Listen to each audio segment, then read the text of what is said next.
Assalamualaikum warahmatullahi wabarakatuh. Kami dari kelompok 4 akan mempresentasikan hasil kerja kami yang berjudul Studi Kelayakan Bisnis Kuliner Kenikmatan Dimsum. Untuk di sini ada nama-nama kelompok. Yang pertama itu ada Aulia Artamevia, Caroline Melani, Putri Nursucianti, Iskia Waluyo, Muhammad Rian Hidayatullah Naufal, dan saya sendiri Raden Ahmad Yasid Bustami. Pertama ada bab 1, latar belakang. Studi kelayakan bisnis sangat dibutuhkan untuk keberhasilan suatu usaha. Bisnis dimsum sebagai salah satu kuliner asal Tiongkok semakin populer di seluruh dunia, termasuk Indonesia. Makanan ini tidak hanya disukai karena cita rasanya yang lezat, tetapi juga karena variasi dan cara penyajiannya yang menarik. Dalam konteks ini, kebutuhan terhadap produk dimsum diperkirakan akan terus meningkat seiring dengan perubahan preferensi konsumen. Selain itu, kenyamanan akses juga menjadi faktor penting. Perkembangan teknologi membuat konsumen lebih memilih kemudahan dalam mendapatkan makanan, sehingga layanan pesan antar dan produk siap saji menjadi sangat relevan. Perusahaan kenikmatan dimsum memiliki peluang besar untuk meraih keuntungan yang signifikan di pasar kuliner saat ini. Selanjutnya ada aspek legal bisnis, yaitu identitas perusahaan.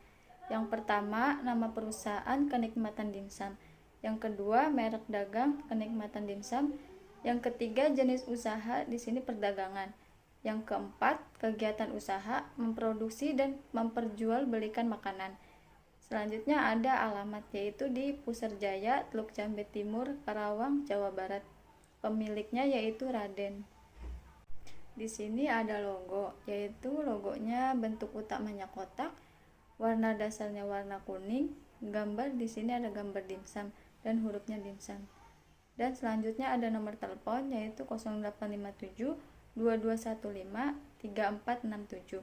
Dan di sini juga tertera ada email, yaitu kenikmatandimsum@gmail.com. Selanjutnya ada aspek legal. Yang pertama, nama perusahaan Kenikmatan Dimsum. Yang kedua, bentuk usaha persorangan. Yang ketiga ada akta notaris. Yang keempat, permodalan.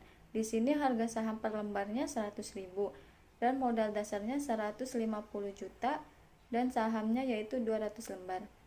Dan di sini ada modal ditempatkan yaitu saham Raden dari 200 lembar dikali 100% yaitu 200 lembar. Modal disetor di sini saham Raden 200 lembar dikali 100.000 yaitu 20 juta. Yang kelima ada surat izin usaha perdagangan atau SIUP. Yang keenam ada surat pengukuhan pengusaha kena pajak atau PKP. Dan yang ketujuh ada tanda daftar perseroan yaitu khusus SIPI. Dan yang kedelapan ada surat izin tempat usaha atau situ. Dan yang terakhir ada surat izin mendirikan bangunan atau IMB. Untuk bab 3 di sini ada aspek manajemen, struktur organisasinya. Di dalam gambar ini pemilik perusahaan itu Raden, bagian keuangan Putri dengan Naufal, bagian produksi Caroline dengan Rian, bagian pemasaran Aulia dengan Iskia. Job deskripsi yang pertama pemilik, yaitu mengelola operasional keseluruhan toko dimsum termasuk manajemen keuangan, sumber daya manusia, dan pemasaran. Ada juga mengembangkan strategi bisnis untuk meningkatkan penjualan dan keuntungan.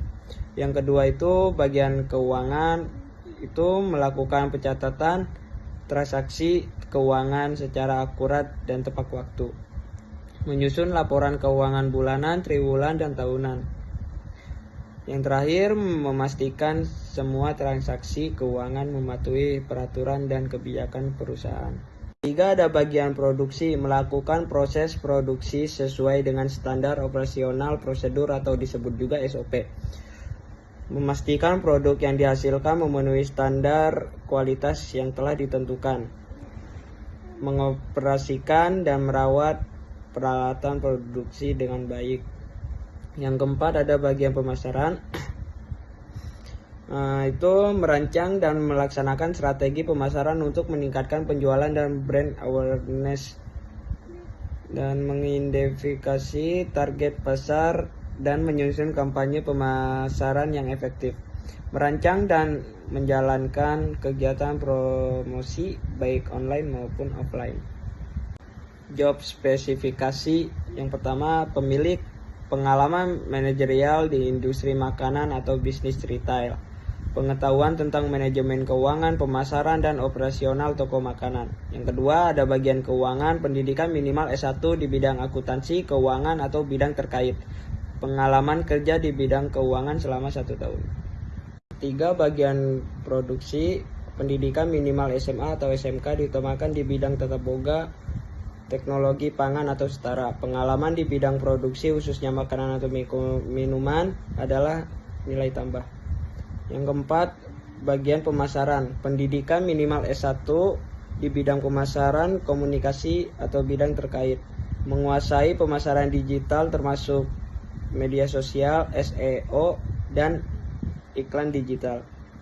Yang terakhir, pemahaman tentang branding atau storytelling. Bab 4, aspek pasar dan peluang bisnis. Analisis potensi peluang pasar dan estimasi permintaan pasar. Untuk mengetahui potensi dan peluang pasar, kami melakukan survei yang nantinya akan dijadikan lokasi penjualan. Di sekitar lokasi potensi, pembeli mulai dari mahasiswa, pelajar, dan masyarakat sekitar. Calon konsumen ke-1 yaitu mahasiswa Unsika. Senin 900, Selasa 850, Rabu 600, Kamis 500, Jumat 300, Sabtu 150, Minggu 100, dan jumlah 3.400. Lalu calon konsumen kedua yaitu mahasiswa UBP. Di hari Senin 750, Selasa 600, Rabu 500, Kamis 450, Jumat 250, Sabtu 100, Minggunya 50, dan jumlahnya 2.700. Lalu yang ketiga yaitu pelajar.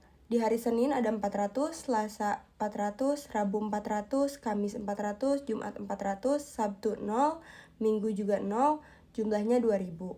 Lalu yang keempat dari karyawan, Senin 150, Selasa 150, Rabu 150, Kamis 150, Jumat 150, Sabtu dan Minggu 0, jumlahnya 750.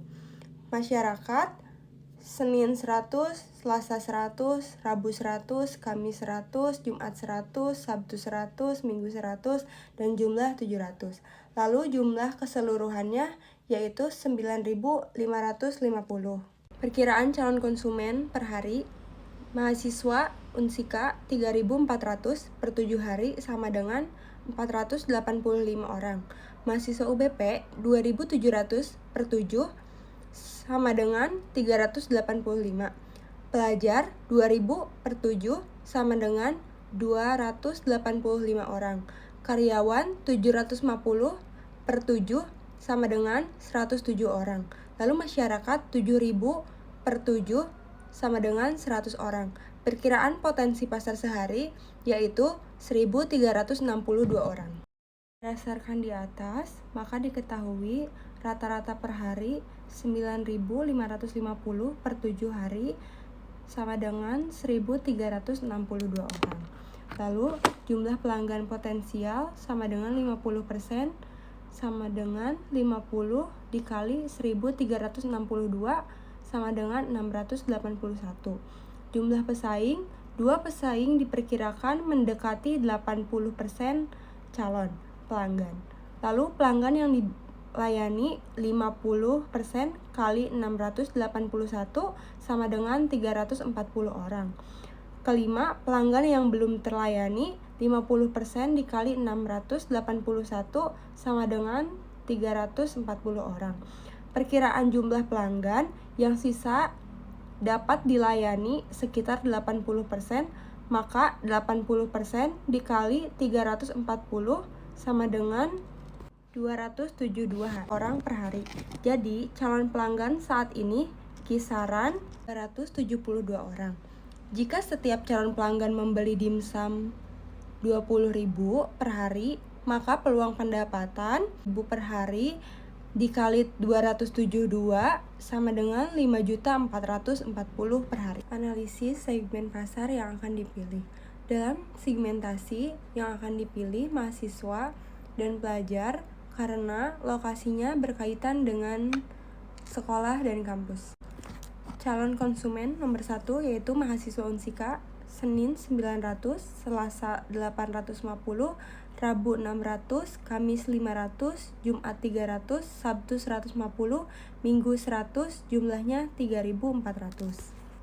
Lalu yang kedua adalah mahasiswa UBP, Senin 750, Selasa 600, Rabu 500, Kamis 450, Jumat 250, Sabtu 100, Minggu 50, jumlahnya 2.700. Lalu yang ketiga yaitu pelajar, Senin 400, Selasa 400, Rabu 400, Kamis 400, Jumat 400, dan Sabtu Minggu 0. Jumlahnya 2.000. Total keseluruhannya yaitu 8.100. Berdasarkan tabel sebelumnya, rata-rata per hari yaitu 8.100 per 7 hari sama dengan 1.157 orang.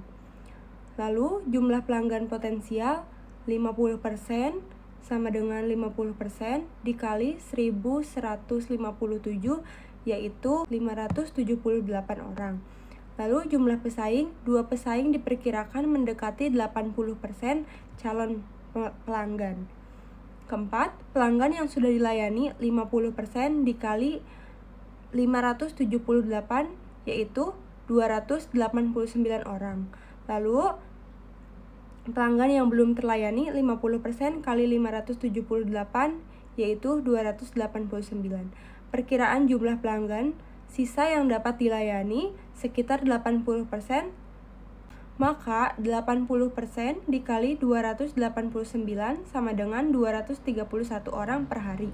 Jadi calon pelanggan saat ini kisaran 231 orang. Jika setiap calon pelanggan membeli dimsum 20.000 per hari, maka peluang pendapatan 20.000 kali 231 yaitu 4.620 per hari. Analisis bauran pemasaran. Analisis bauran pemasaran menggunakan 7P diantaranya produk, yaitu dimsum ayam, dimsum sayur, lalu yang kedua price, dimsum ayam satu porsinya 10.000, begitupun dimsum sayur. Yang ketiga, place, lokasi yang strategis terletak di Teluk Jambe Karawang.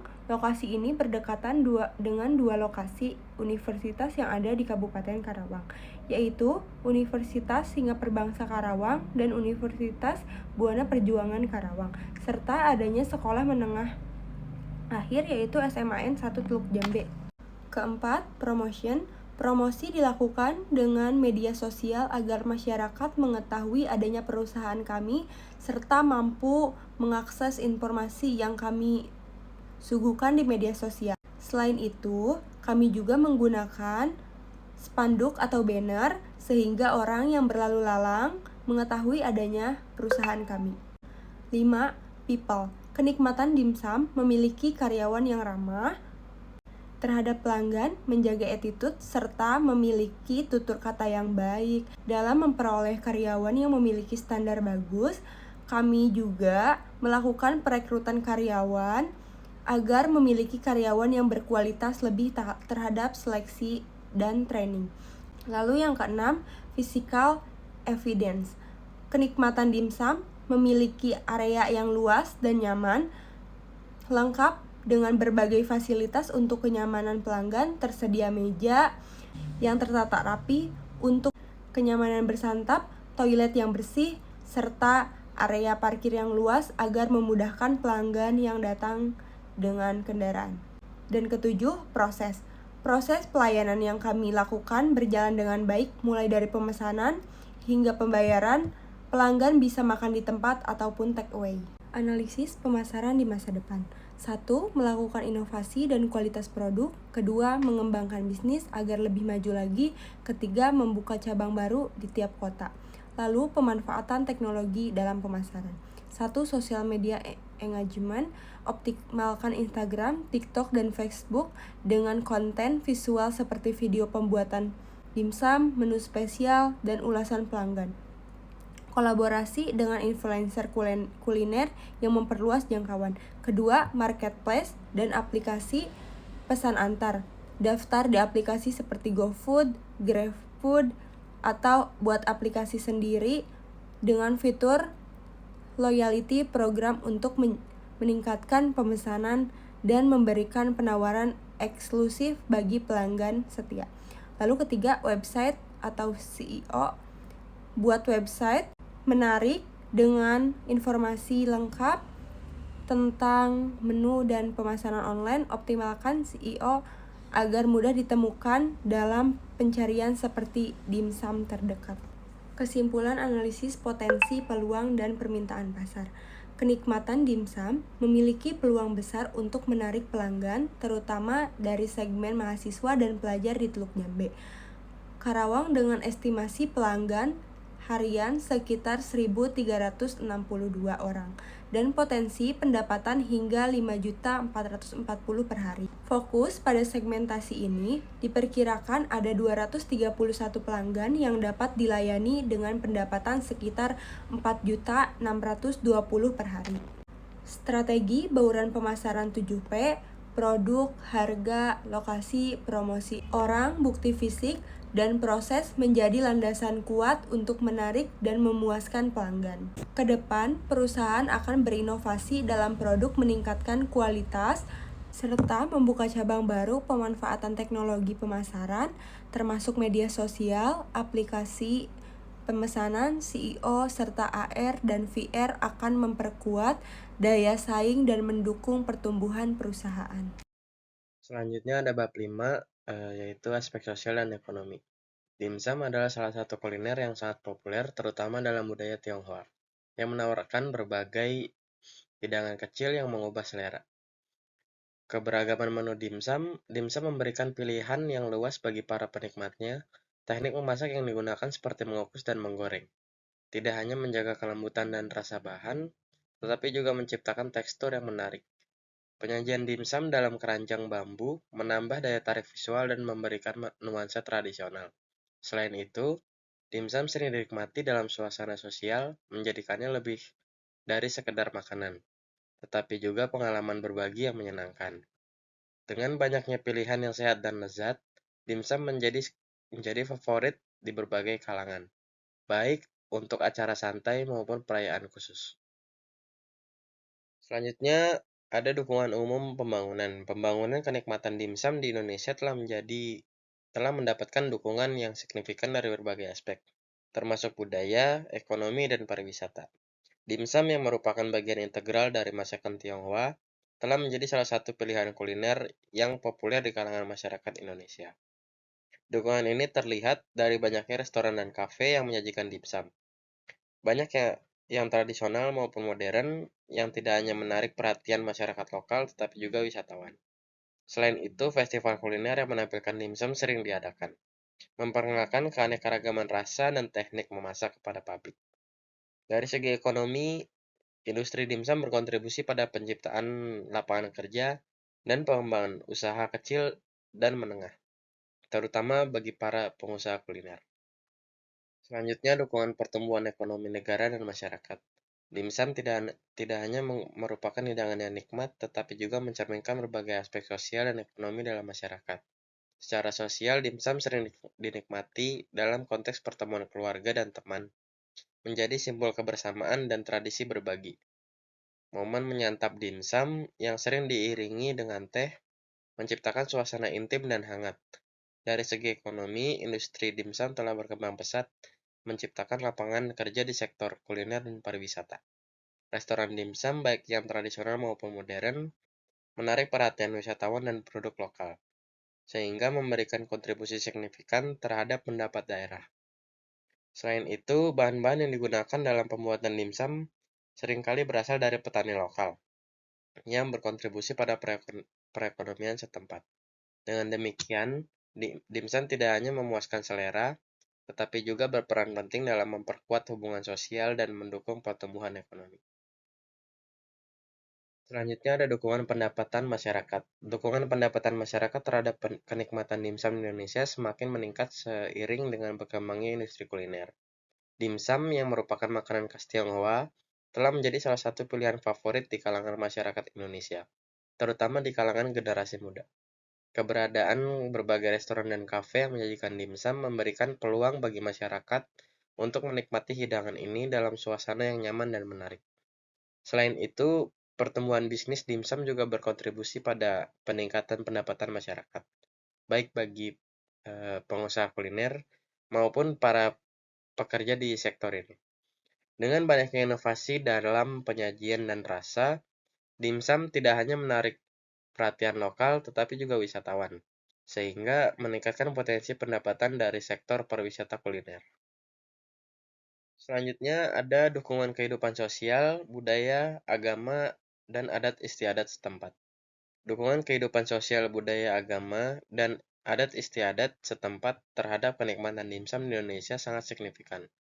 Dimsum yang berasal dari tradisi kuliner Tionghoa telah diadaptasi dan diterima dengan baik dalam masyarakat Indonesia, terutama di daerah dengan populasi Tionghoa yang besar. Dalam konteks sosial, dimsum seringkali disajikan dalam acara keluarga, perayaan, dan pertemuan sosial, menciptakan momen kebersamaan yang hangat. Budaya berbagai makanan yang merupakan bagian dari tradisi Tionghoa juga berkontribusi pada pengalaman menikmati dimsum, di mana hidangan ini biasanya disajikan dalam porsi kecil untuk dinikmati bersama-sama. Dari segi budaya, dimsum telah menjadi bagian dari kuliner lokal yang beragam, dengan berbagai variasi yang disesuaikan dengan selera masyarakat Indonesia. Misalnya, beberapa restoran menawarkan dimsum dengan bahan-bahan lokal atau cita rasa yang lebih akrab bagi lidah masyarakat Indonesia. Selain itu, dalam konteks agama dan adat istiadat, dimsum seringkali dihidangkan dalam perayaan-perayaan tertentu. Simpulan dukungan ekonomi dan sosial dalam usaha yang akan dilaksanakan. Dimsum tidak hanya merupakan hidangan yang nikmat, tetapi juga mencerminkan berbagai aspek sosial dan ekonomi dalam masyarakat. Secara sosial, dimsum sering dinikmati dalam konteks pertemuan keluarga dan teman, menjadi simbol kebersamaan dan tradisi yang berbagi. Momen menyantap dimsum sering diiringi dengan teh, menciptakan suasana intim dan hangat. Dari segi ekonomi, industri dimsum telah berkembang pesat, menciptakan lapangan kerja di sektor kuliner dan pariwisata. Restoran dimsum, baik yang tradisional maupun modern, menarik perhatian wisatawan dan penduduk lokal, sehingga memberikan kontribusi signifikan terhadap pendapatan daerah. Selain itu, bahan-bahan yang digunakan dalam pembuatan dimsum seringkali berasal dari petani lokal, yang berkontribusi pada perekonomian setempat. Dengan demikian, dimsum tidak hanya memuaskan selera, tetapi juga berperan penting dalam memperkuat hubungan sosial dan mendukung pertumbuhan ekonomi. Aspek lingkungan, dukungan lingkungan fisik.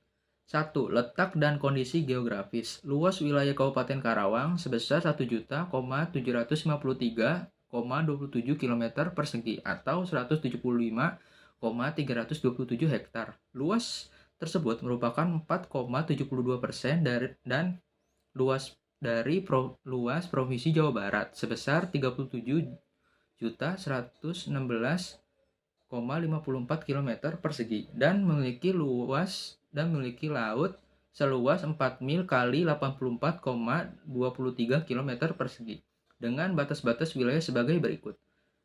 Sebelah utara, Kabupaten Karawang berbatasan dengan Laut Jawa, sebelah timur berbatasan dengan Kabupaten Subang, sebelah tenggara berbatasan dengan Kabupaten Purwakarta, sebelah selatan berbatasan dengan Kabupaten Bogor dan Kabupaten Cianjur, sebelah barat berbatasan dengan Kabupaten Bekasi.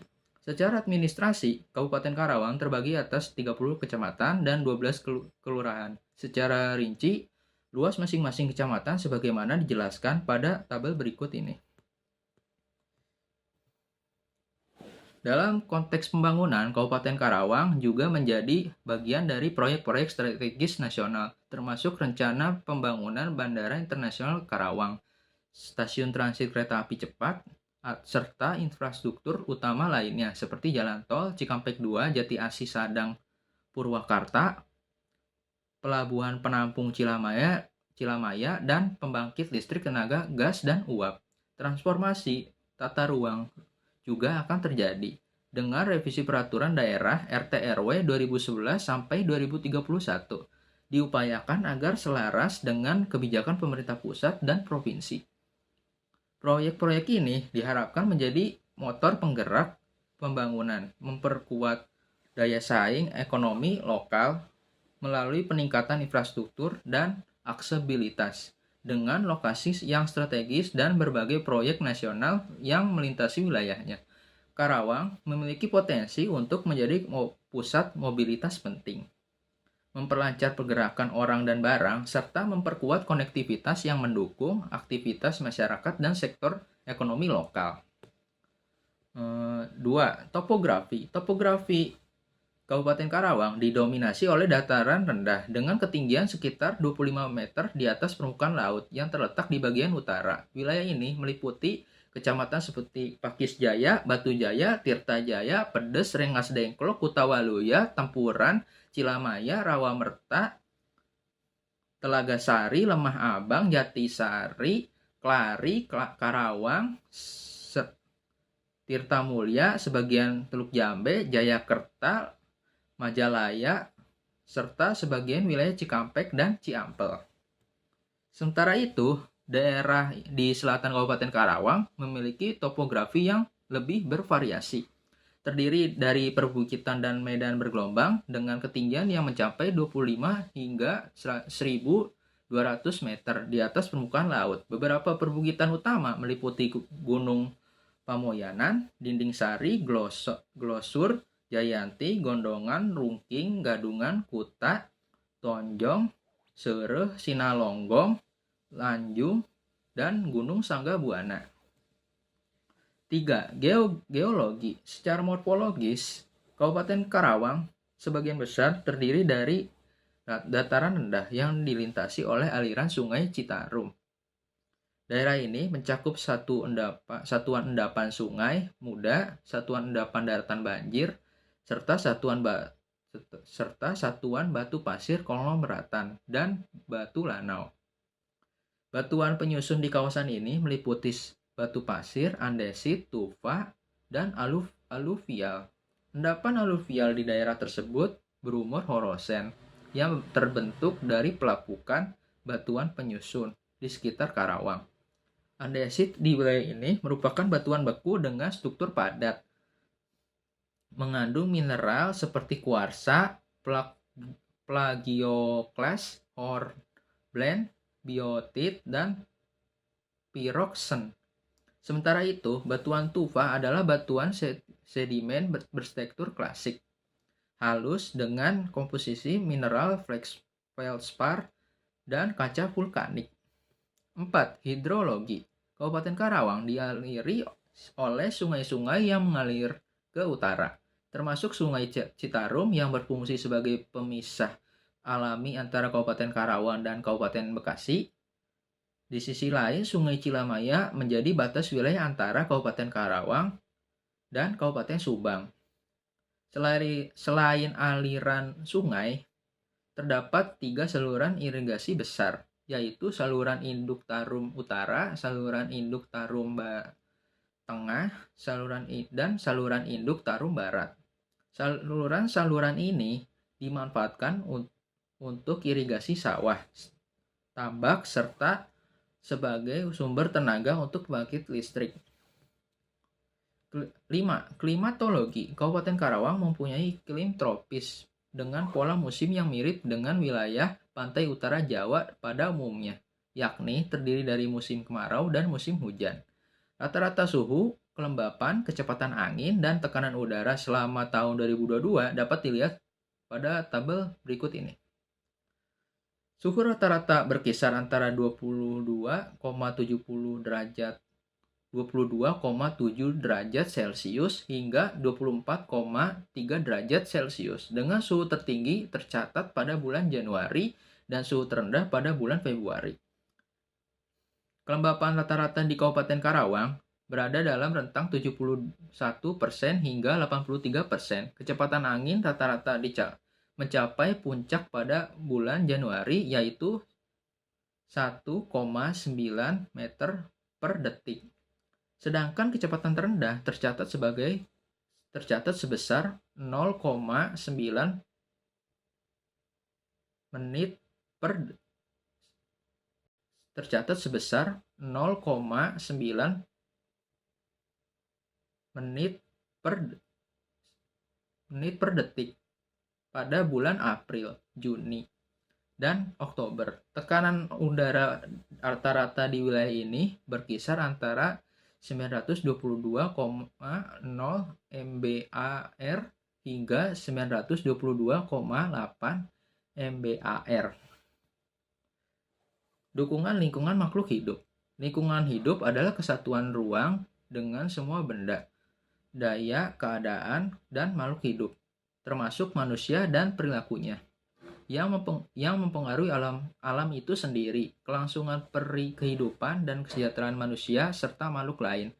Data monografi dari Kecamatan Teluk Jambe Timur mencakup seluruh aspek, mulai dari luas wilayah, kondisi wilayah, kepadatan penduduk, dan hal lainnya yang lebih spesifikasi.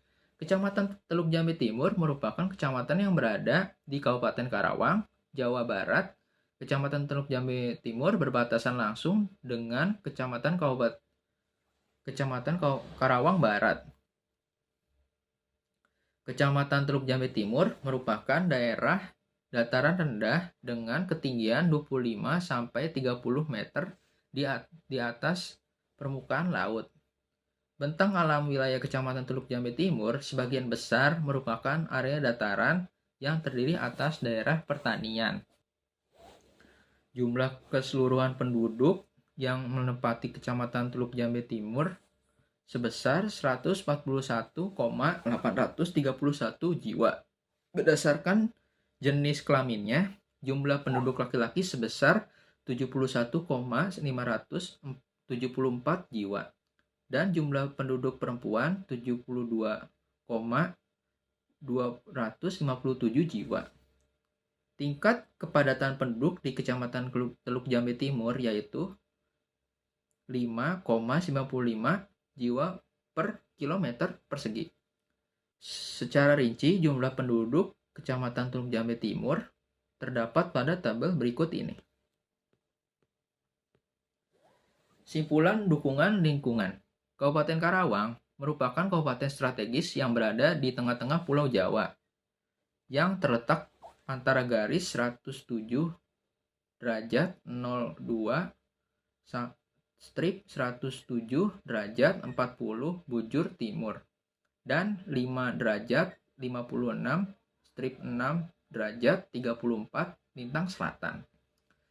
Kedudukan Kabupaten Karawang sebagai daerah penyangga ibu kota Jakarta ditunjang lokasi yang strategis pada jalur lalu lintas ekonomi Pulau Jawa, menjadikan Kabupaten Karawang tidak hanya berperan sebagai pusat pemerintahan tetapi juga salah satu pusat ekonomi di Jawa Barat. Lokasi strategis yang dimiliki Kabupaten Karawang semakin menguntungkan dengan adanya proyek strategis nasional, pembangunan jalan tol Trans Jawa yang melintasi Kabupaten Karawang.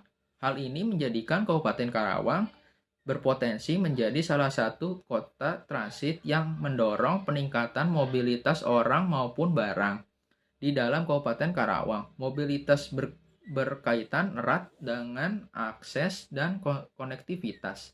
Kabupaten Karawang dengan mobilitas yang baik akan mendukung kemudahan warganya dalam beraktivitas. Di sini saya Noval akan menjelaskan bab 7, yaitu mengenai aspek teknik dan teknologi. Aspek teknik yaitu pemilihan lokasi. Sebelum usaha dimsum kenikmatan memulai operasi produksinya, pemilik harus menentukan terlebih dahulu di mana letak gedung usaha pada persaingan dan menentukan kelangsungan hidup usaha. Dalam menentukan lokasi usaha, terdapat faktor-faktor yang perlu diperhatikan agar memperoleh keuntungan dalam jangka panjang, termasuk pertimbangan mengenai kemungkinan untuk memperbesar atau memperluas usaha pada masa yang akan mendatang. Untuk melakukan pemilihan lokasi usaha, ada beberapa metode analisis yang dapat digunakan. Metode-metode tersebut adalah berdasarkan nilai, pembiayaan, dan analisa ekonomi. Lokasi bisnis kenikmatan dimsum dipilih berdasarkan beberapa faktor penilaian yang mencakup aksesibilitas, kedekatan dengan target pasar, serta kemudahan distribusi bahan baku. Hal ini penting untuk menjaga efisiensi operasional sekaligus memastikan daya tarik lokasi bagi pelanggan. Pertama, berdasarkan nilai. Pemilihan lokasi berdasarkan nilai pertimbangan aksesibilitas, ketersediaan bahan baku, tenaga kerja, listrik, serta lingkungan sekitar. Penilaian ini dilakukan dengan membandingkan 3 lokasi alternatif, yaitu lokasi A di Teluk Jambe, dan lokasi B di Kelari, dan lokasi C di Karawang Barat. Setiap faktor diberi bobot nilai yang menunjukkan kesesuaian terhadap kebutuhan bisnis. Berikut adalah hasil perbandingannya. Yang kedua, berdasarkan pembiayaan. Dalam menentukan pemilihan suatu lokasi usaha dapat digunakan metode perbandingan biaya. Pembiayaan mencakup biaya bahan baku, biaya tenaga kerja, biaya overhead, serta biaya lainnya. Perbandingan dari setiap lokasi dapat dilihat dalam tabel berikut. 3. Berdasarkan analisis ekonomi. Analisis ekonomi adalah suatu analisis mengenai biaya-biaya operasi pada masing-masing alternatif ditambah dengan penilaian atau faktor-faktor intangible yang relevan. Biaya operasi yang dianalisis dalam metode ini antara lain biaya tenaga kerja, pajak, harga listrik, air, telepon, dan WiFi. Penentuan lokasi berdasarkan analisis ekonomi dijelaskan pada tabel di bawah ini.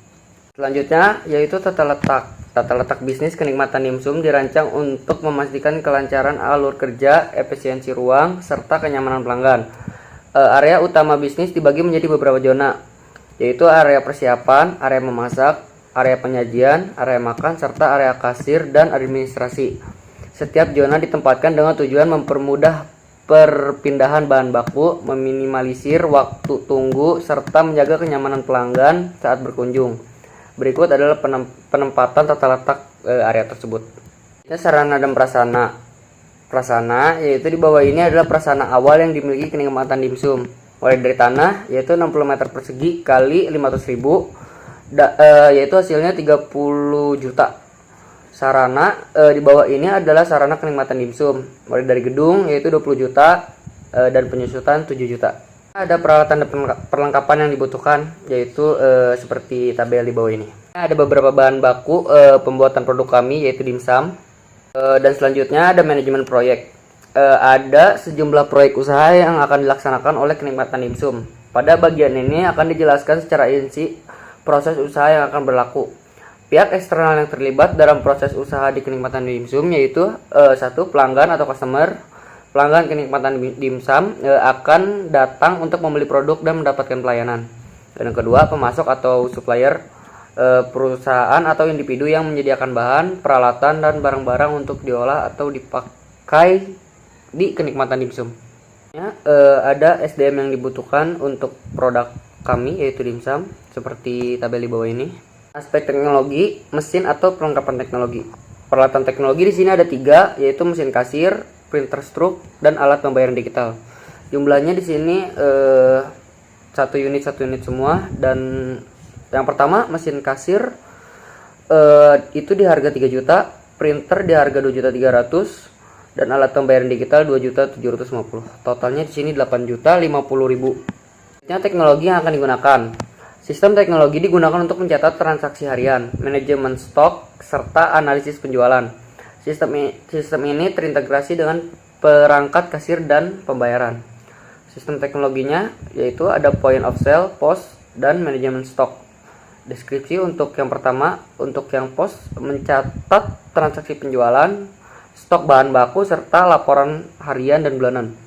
Dan untuk manajemen stok yaitu integrasi dengan POS memudahkan pencatatan keluar masuk bahan baku. Informasi yang akan digunakan di produk kami yaitu media sosial, platform pesan antar makanan seperti GoFood atau GrabFood, website, dan website. Fungsinya untuk di media sosial yaitu memperkenalkan produk dan promosi ke target pasar lebih luas melalui konten visual. Dan untuk ke GoFood dan GrabFood, yaitu memudahkan pelanggan memesan produk secara online dan meningkatkan penjualan. Terakhir, website menyediakan informasi lengkap tentang produk, lokasi, dan kontak serta optimasi agar mudah ditemukan di mesin pencari. Saya akan menjelaskan beberapa, yaitu aspek keuangan. Yang pertama tentang kebutuhan modal di bagian investasi. Investasi merupakan penanaman modal dalam suatu kegiatan yang memiliki jangka waktu relatif panjang dalam berbagai bidang usaha. Jangka waktu investasi biasanya lebih dari 1 tahun, terutama digunakan untuk pembelian aktiva tetap. Berikut ini adalah investasi yang akan dimiliki pada kenikmatan dimsum. Sebagaimana dijelaskan pada tabel di bawah, pada tabel ini kita memasukkan harga dan umur ekonomisnya. Peralatan apa saja yang akan dibeli untuk membangun bisnis kenikmatan dimsum, ini kita memasukkan dimulai dari tanah, gedung, atau bangunan dan peralatan yang akan dibutuhkan seperti dalam tabel ini. Cara menghitung penyusutan adalah biaya penyusutan sama dengan biaya perolehan aset dikurangi nilai sisa yang diharapkan, lalu dibagi estimasi masa manfaat aset. Yang kedua, kebutuhan modal di bagian modal kerja.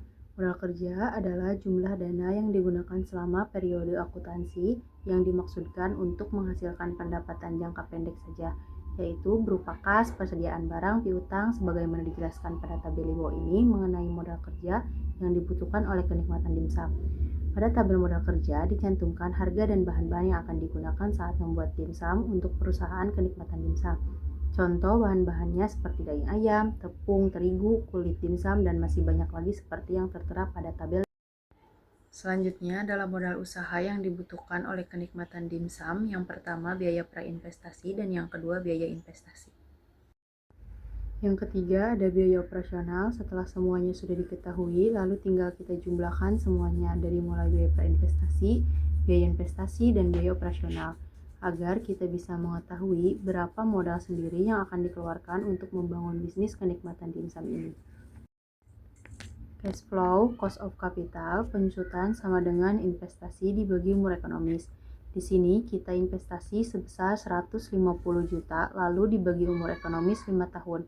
Jadi hasilnya 30 juta, sehingga estimasi laporan laba atau rugi adalah pendapatan 123.050.000 dan biaya yang keluar ada dari total biaya dan penyusutan. Total biaya sejumlah 40.200.000 dan total penyusutan seperti yang sudah dihitung di atas adalah 30 juta. 40.200.000 ditambah 30 juta hasilnya 70.200.000. Lalu setelah itu kita hitung lagi pendapatan dikurangi biaya yang keluar, hasilnya 52.850.000. Ini sebagai laba sebelum pajak atau biasa disebut EBIT. Lalu hasil laba sebelum pajak dikali dengan pajak 50% dan hasilnya 26.625. Ini hasil laba setelah pajak atau bisa juga disebut EAT. Lalu selanjutnya kita akan menghitung aliran kas masuk bersih. Rumusnya EAT atau laba setelah pajak ditambah penyusutan. 26.425 ditambah 30 juta, jadi hasil aliran kas masuk bersih adalah 56.425. Lalu di sini ada tabel cash flow selama umur ekonomis. Tabelnya berisikan tahun, laba setelah pajak, penyusutan, proceed, diskon faktor, IP of proceed. Cara menghitung proceed adalah laba setelah pajak ditambah penyusutan. Cara mencari diskon faktor bisa dengan cara hitung manual atau bisa dengan cara langsung melihat di tabel diskon faktor atau di tabel annuity. Lalu cara menghitung IP of proceed adalah dengan cara proceed dikali dengan diskon faktor. Analisis kelayakan break-even point. Break-even point ada dua kategori. Yang pertama break-even point unit dan yang kedua break-even point rupiah. Rumus break-even point unit adalah total biaya dibagi harga per unit. Total biaya 40.200.000 dibagi harga per unitnya 10.000. Jadi hasil break-even point unit adalah 4.020. Jadi usaha kami mencapai break-even point pada penjualan produk ke 4.020. Sehingga pada produk ke 5.000 sudah mendapatkan keuntungan. Lalu rumus break-even point rupiah, total biaya dibagi unit, total biaya 40.200.000 dibagi 5.000 unit, hasilnya 8.040 rupiah. Jadi usaha kami mencapai break-even point pada saat produk dijual dengan harga 8.040, sehingga pada saat dijual dengan harga 9.000 sudah mendapatkan keuntungan. Payback period dari perhitungan tabel di atas maka dapat diartikan bahwa payback period sama dengan 2 tahun ditambah buka kurung 33.475 dibagi 65.025.000 dikali 12 bulan. Jadi yang di dalam kurungnya itu dibagi dulu, baru nanti dikali 12 bulan. Jadi hasilnya sama dengan 2 tahun ditambah 0 bulan. PP sama dengan 2 tahun. Soalnya itu kan 2 tahun ditambah 0 kan 2. Jadi PP-nya adalah 2 tahun. Jadi kehitungnya baik. Maka dapat disimpulkan bahwa payback period dari investasi tersebut adalah 2 tahun. Artinya dana yang tertanam sebesar 150 juta akan dapat diperoleh kembali dalam jangka waktu 2 tahun. Maka usulan investasi untuk rencana membuka store kenikmatan dimsum diterima. Average Rate of Return atau ARR. Sebelum kita menghitung ARR, kita harus lebih dulu menghitung rata-rata laba setelah pajak dan rata-rata investasi. Cara menghitung rata-rata laba setelah pajak adalah total EAT dibagi umur ekonomis. Total EAT sejumlah 174.250 dibagi umur ekonomisnya 5 tahun. Jadi jumlahnya 34.850. Lalu selanjutnya menghitung rata-rata investasi dengan rumus investasi dibagi 2, investasi 150 juta dibagi 2 jumlahnya 75 juta. Setelah kita mengetahui rata-rata EAT dan rata-rata investasi, baru kita bisa menghitung ARR. ARR rumusnya rata-rata EAT dibagi rata-rata investasi. Rata-rata EAT 34.850 dibagi rata-rata investasi 75 juta.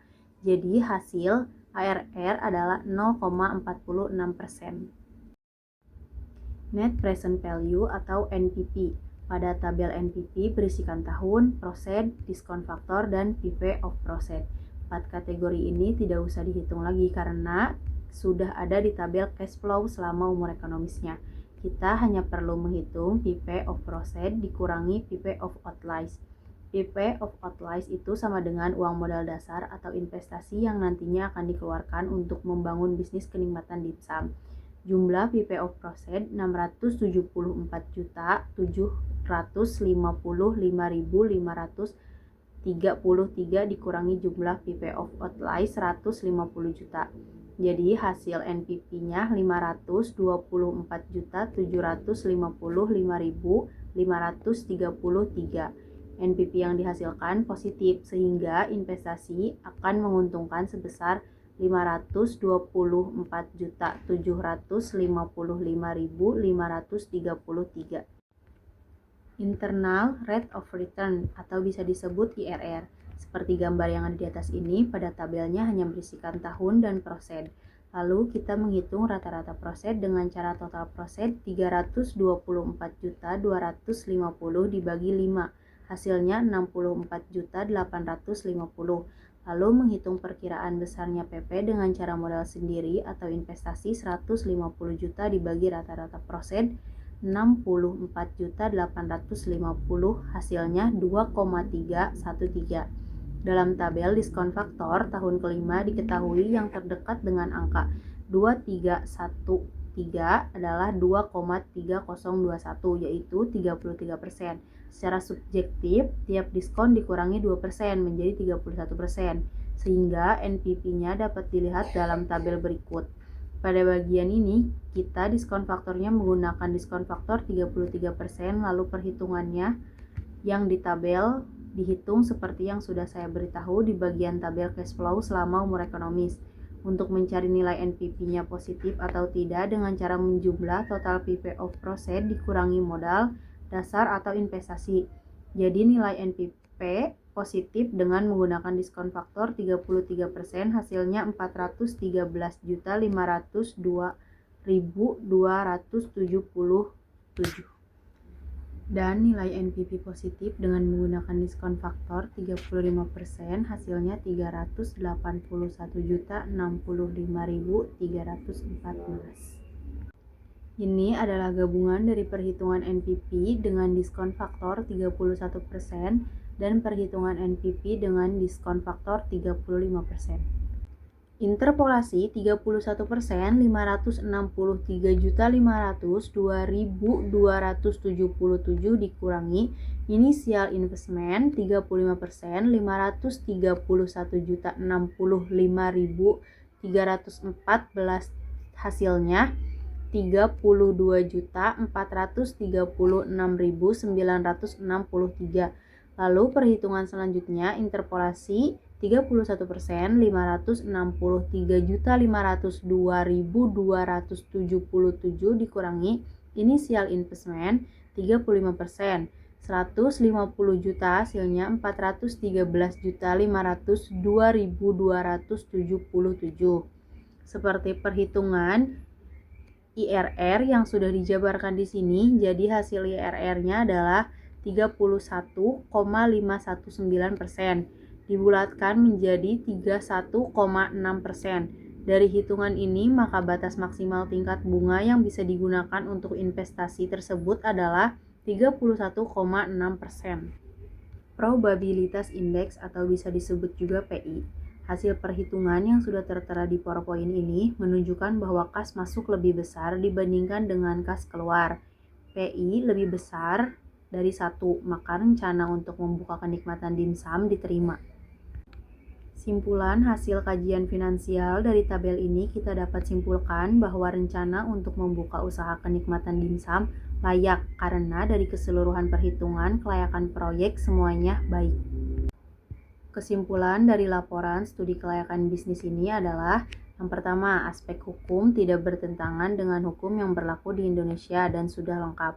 Yang kedua, aspek manajemen sudah sangat baik untuk perusahaan karena sudah terstruktur dengan rapi struktur organisasinya.